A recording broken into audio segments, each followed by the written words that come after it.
Now let's talk about question number 13. Define the term inflorescence. Also explain the basis for the different types of inflorescence in flowering plants. So first we have to tell about what is actually the term inflorescence means. Then we have to tell about the basis, on what basis the inflorescence is classified into different types. So first of all, if we talk about what is inflorescence, we know that inflorescence is the manner by which the flowers are arranged on the floral axis, or simply it means the arrangement or the pattern of arrangement of flowers on the floral axis is termed as inflorescence. Now if we talk about the type of inflorescence or what is the basis of inflorescence, before moving on to the basis of inflorescence or classification of inflorescence, we know that the apex of a stem which is having apical meristem gets modified into floral meristem, which is giving rise to flowers during flowering season. Now whether the floral axis is continue to grow or whether it is terminating into flower, on the basis of floral axis, whether it is growing or it is stopped and terminates into flower, the inflorescence is classified into two types, that is racemose inflorescence and cymose inflorescence.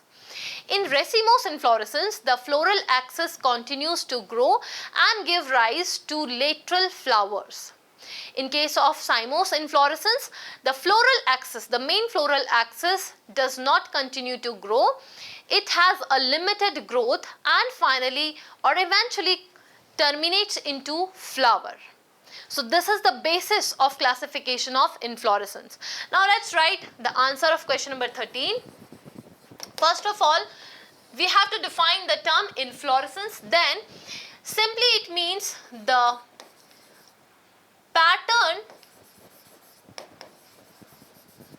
or arrangement of flowers on the floral axis,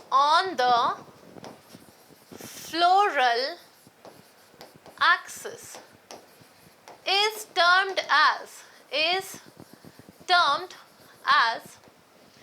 inflorescence.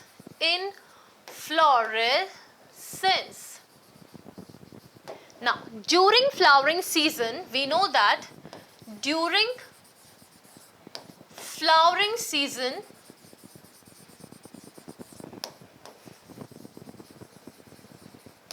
the apical meristem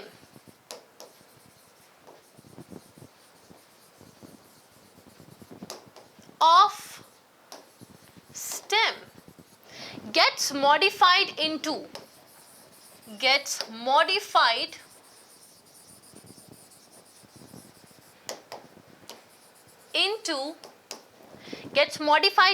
floral meristem. So it gets modified into floral meristem.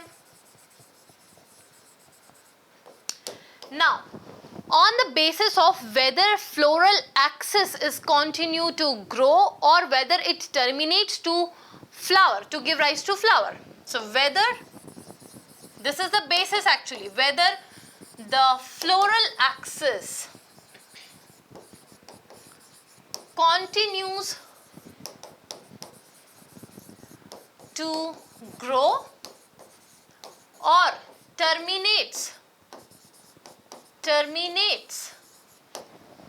into flower.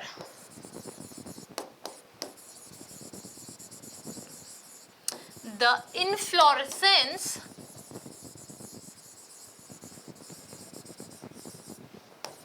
is classified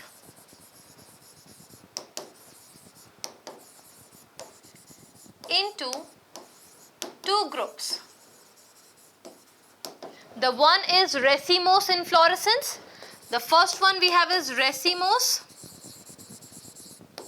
inflorescence. In this, the floral axis continue to grow and give rise to give rise to lateral flowers. Lateral flowers. And the next type of inflorescence we have is cymose inflorescence. In cymose inflorescence, the floral axis have limited growth. Limited growth. Hence,